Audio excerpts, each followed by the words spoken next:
কলকাতা সহ জেলায় জেলায় যে ছবি যেখানে উচ্ছেদ চলছে, ফুটপাত দখল জবরদখল উচ্ছেদ চলছে, কিন্তু যে ছবি আপনাদের দেখাবো এটা বীরভূমের বোলপুরের ছবি, যেখানে উচ্ছেদ সরাতে কেন্দ্রীয় বাহিনী বোলপুরে ফুটপাত জবরদখল উচ্ছেদ, আর সেই উচ্ছেদে পুলিশের সঙ্গে অভিযানে কেন্দ্রীয় বাহিনী। ভোট পরবর্তী অশান্তিতে রুখতে কেন্দ্রীয় বাহিনী এখনো পর্যন্ত রাজ্যে রয়েছে, আর উচ্ছেদে বাহিনী ব্যবহারে উঠছে প্রশ্ন।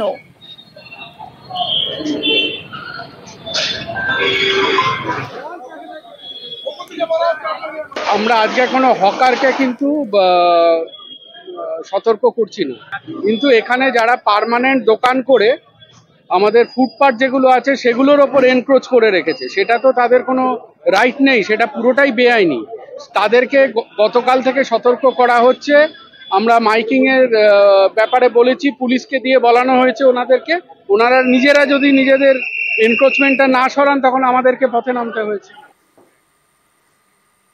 এবার বর্ধমানের দিকে নজর রাখবো, কারণ গতকাল আপনাদের দেখেছিলাম অসহায় স্বীকারোক্তি পুর প্রধানের। কারণ বেআইনি কাজ রুখতে গেলে ছোবল, অবৈধ কাজ রুখতে গেলে ছোবল খেতে হবে, অসহায় স্বীকারোক্তি করেছিলেন বর্ধমানের পুর প্রধান। বর্ধমান শহরের বেআইনি নির্মাণ, জলাভরাট, জবরদখল সহ একাধিক অভিযোগ, কড়া পদক্ষেপে বাধা দেওয়ার অভিযোগ। ঠিক কি বলেছিলেন গতকাল পুর প্রধান শোনাবো প্রথমে। এত সুন্দর করে জিটি রোডের পাশে ফুটপাত তৈরি করা হলো, লাইন দিয়ে লোক বসে গেছে, সেখানে সমস্ত ফুটপাত বন্ধ। তা আমার ওই রেলিং 42 লক্ষ টাকায় করে দিলাম সরাবার জন্য। এখন হকাররা ওই উপরে ছাউনি দিয়ে নিচেও বসে উপরেও বসে। এরা বর্ধমান শহরের লোকই নয়, বাইরে থেকে এনে টাকার বিনিময়ে এদের বসিয়ে দেওয়া হচ্ছে। ধরতে যাবেন এক একটা কেউটের বাচ্চা, আমার পেছনে অমুক কাকা আছে, আমার পেছনে অমুক দাদা আছে, যেখানেই হাত দিতে যাবেন ছোবল খাবেন। এই সপ্তাহের মধ্যে চেষ্টা করব একটা রূপরেখা তৈরি করবার, যে অন্যায়গুলো যেগুলো বর্ধমান শহরে হয়েই চলেছে যতটা সম্ভব তার প্রতিবিধান করার জন্য।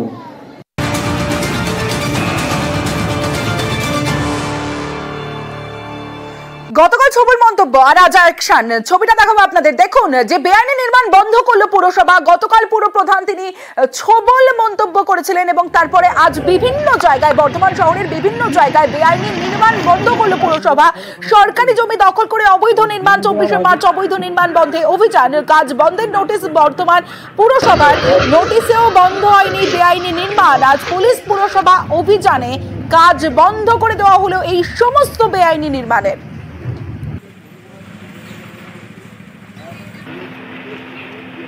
বিল্ডিংটা তিনি যেটা করছেন সম্পূর্ণ এটা ইল্লিগাল একটা কনস্ট্রাকশন, তাই সরকারি জমিতে ইল্লিগাল কনস্ট্রাকশন, আমরা তাকে কাজ বন্ধ রাখার জন্য নোটিশ করেছি, শোকজ করেছি, থানাকে জানিয়েছি, পুলিশও এসেছিল।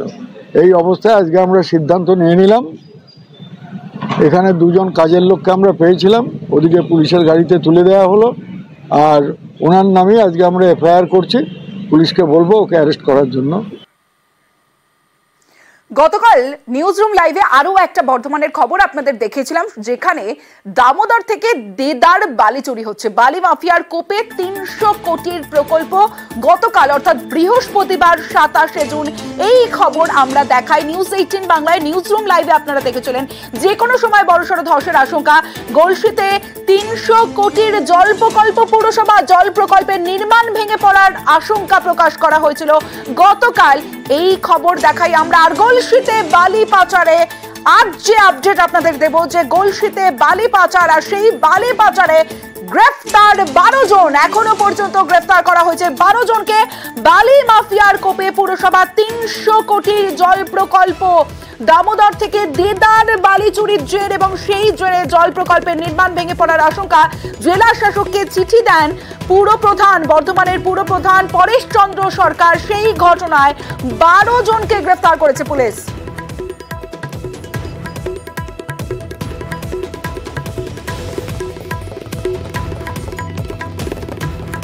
কালকে আমরা যখন ইনফরমেশন পেলাম, ওখানে আজকে ভোরে থেকে আমরা আমাদের 3টে থানা, বর্ধমান থানা, গলসি থানা, খন্ডকুশ থানা, 3টে থানা মিলিয়ে ওখানে রেড করার পরে ওখান থেকে আমরা 12 লোককে অ্যারেস্ট করি।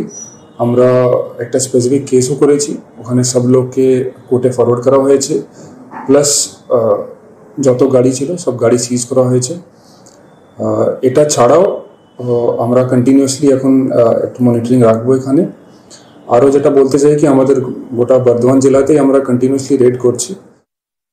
আমি অভিযোগ জানিয়েছি, একবারে সরকারি লেভেলে সর্বত্র ডিপার্টমেন্টকে জানিয়েছি, ছবি সহ যেভাবে নৌকোগুলো দামোদরে বালি তুলছে এটা বিপজ্জনক একটা ব্যবসা, যেটা আমাদের গ্যালারির ক্ষতি করছে। এবং আমার কাছে যেটা এখন আজকে খবর যে ওখানে 12 জনকে অ্যারেস্ট করা হয়েছে, কিছু নৌকো বা যন্ত্রপাতিও ধরা হয়েছে, যা পুলিশ এখন অ্যাকশনে নেমেছে।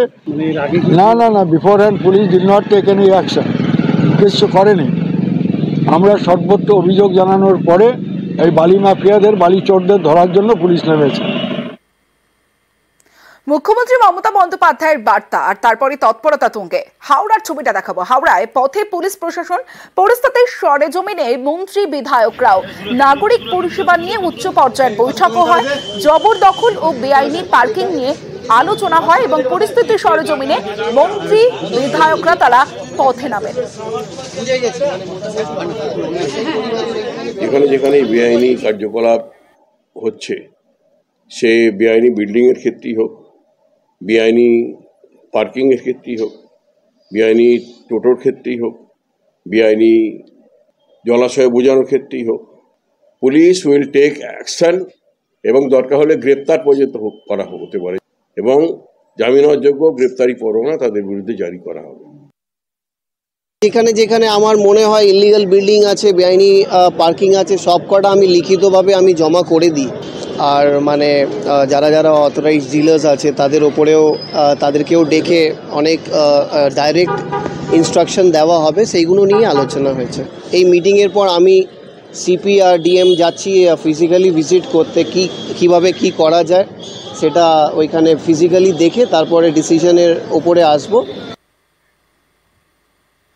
গতকাল আরো একটা খবর আপনাদের দেখানো হয়েছিল, সেটা হলো আসানসোলে, যেখানে পুকুর বুঝিয়ে আরএসএস এর কার্যালয়। আর মুখ্যমন্ত্রী মমতা বন্দ্যোপাধ্যায়ের নির্দেশের পরে তৎপরতা দেখা গিয়েছিল। সরেজমিনে সেখানে যায় পুলিশ প্রশাসন। আর সেই বেআইনি নির্মাণের অভিযোগে আরএসএস কে নোটিশ। পুকুর ভরাট করে আরএসএস অফিস তৈরির অভিযোগ। গতকালই ঘটনাস্থল সরেজমিনে পুলিশ পুরসভা যায়। আজ প্রয়োজনীয় নথি চেয়ে নোটিশ পুরসভার, 7 দিনের মধ্যে নথি জমার নির্দেশ। ওদের বিল্ডিং প্ল্যানটা যে পাঠানো হয়েছে, ওদের দিকটা পাঠানো হয়েছে, তারপর ওদের ট্যাক্স, হোল্ডিং ট্যাক্স, এই নিয়ে একটা চিঠি ওদেরকে করা হয়েছে। 7 ডেজ টাইম দেওয়া হয়েছে। 7 দিনের মধ্যে পেপারগুলো ওদেরকে জমা দেওয়ার জন্য বলা হয়েছে। যদি না জমা দিতে পারে, না জমা দিলে আইনানুগ যা ব্যবস্থা নেবে সেটাই করবো। তাদের বিল্ডিং প্ল্যান না থাকলে বিল্ডিংটা ভাঙতে হবে। দল দেখা হচ্ছে না, কোনো দলেই দেখা হবে না। যেটা মানুষের যেখানে লাগবে, কাজে লাগবে, সেখানটাতে কোনো দল নয়, মানুষের জন্য করতে হবে। পুর নিগম থেকে নোটিশ দিয়েছেন, 7 দিন সময় দিয়েছেন, কাগজপত্র চেয়েছেন। আমরা রেসপন্স অফ দেওয়ার লেটার 7 দিনে হয় না, 2-15 আমরা একটা সময় চাইবো। মনে হয় ওরা যে অভিযোগ করছে, অভিযোগটা ভিত্তিহীন অভিযোগ। ওটা ওখানকার যারা পুরো লোক আছে তাদেরকেও জিজ্ঞাসা করছি, তারা বলছে এখানে ছেলেগুলো সব ফুটবল খেলতো, কোনোদিন এখানে কোনো ছিল না। যাই হোক, আমরা তা বলছি, দলিলপত্র দেখে সবকিছু বলে দিতে পারবো। তো অভিযোগটা ভিত্তিহীন।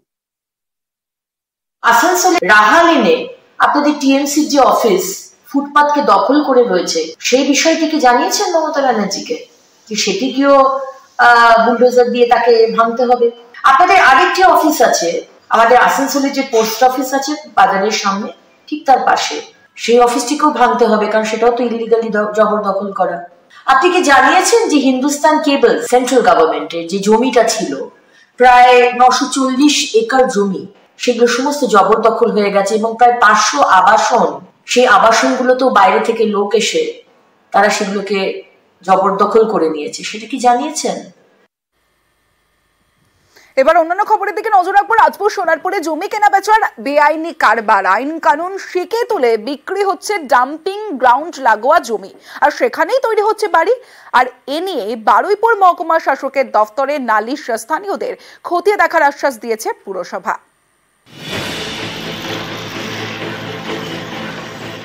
দক্ষিণ 24 পরগনার রাজপুর সোনারপুর পুরসভা, এখানে জমি বিক্রিতে দেদার বেনিয়ম। আইন ভেঙে বেমালুম ডাম্পিং গ্রাউন্ড লাগোয়া জমি বিক্রি হচ্ছে। সেই জমিতেই তৈরি হচ্ছে একের পর এক বাড়ি, সবটাই বেআইনি।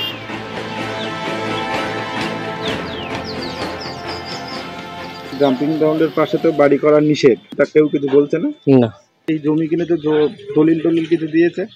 হ্যাঁ, দলিল সব দলিল দিয়েছে, পচ্চার কাগজ সবই এখন পারমিশন। পৌরসভা থেকে এসে বলেনি যখন আপনারা ঘর করছেন যে? না, পৌরসভাতে এসে কিছু বলেন। রাজপুর সোনারপুর পুরসভার ময়লা পোতা, এখানেই রয়েছে ডাম্পিং গ্রাউন্ড। প্রতিদিন বিভিন্ন ওয়ার্ডের ময়লা আবর্জনা এখানে ফেলা হয়। আইন অনুযায়ী ডাম্পিং গ্রাউন্ডের 200 মিটারের মধ্যে কেউ জমি বিক্রি করতে পারবে না, কেউ সেই জমি কিনতেও পারবে না, তৈরি করা যাবে না বসতি। এ নিয়ে সেখানে নোটিশও টাঙিয়ে দেয় পুরসভা। সেই নোটিশ বোর্ড এখন হাওয়া। আইন ভেঙে একের পর এক জমি বিক্রি হচ্ছে, তৈরি হচ্ছে বাড়ি। এরই প্রতিবাদে সরব হন স্থানীয়রা। বারুইপুর মহকুমা শাসকের দপ্তরে লিখিত অভিযোগও জানান। এদিকে জমি বিক্রির কথা স্বীকার করে নিয়েছেন এক দালালও। যারা বাড়িগুলো করছে শুনুন, তারা তো প্ল্যানের জন্য দিচ্ছে, প্ল্যানের জন্য দরখাস্ত দিচ্ছে, মিউটেশনের জন্য দরখাস্ত দিচ্ছে। তারা যদি দরখাস্ত না পায় তাহলে কি করব? জমি তো কোনো গন্ডগোল নেই। এবারে পৌরসভা যদি কিছু একটা করে, যদি কিছু করে, সেটা পৌরসভার সঙ্গে ওরা যায় করবে। আমি তো বলেই বেচছি, আমি তো না বলে বেচছি না কাউকে। মানুষ তো করবেই, গরিব মানুষ থাকার স্বার্থে অনেক সময় বেআইনি কাজকর্ম করে। পৌরসভা আছে বেআইনি কাজে বাধা দেওয়ার জন্যে। আর তাছাড়া ওই এলাকায় যারা বাড়ি করছে তাদেরও নিজেদের যাতে হেলথ হ্যাজার্ড না হয় তার জন্যে এই বাড়িগুলো বন্ধ করার ব্যবস্থা করা উচিত, তৈরি করা, এবং যারা তৈরি করে ফেলেছে তাদের কম্পেনসেশন দিয়ে ওখান থেকে সরিয়ে দেওয়া উচিত। আমার কাছে এরকম কোনো অভিযোগপত্র আসেনি, আসলে আমরা তো খতিয়ে দেখবো নিশ্চয়। না, মৌখিকভাবে এখন আমি অন্তত এই বিষয়ে অবগত নই। যদি এরকম হয়ে থাকে তাহলে তো ব্যবস্থা নেওয়া হবে। সোনারপুর থেকে অর্পণ মণ্ডল, নিউজ 18 বাংলা।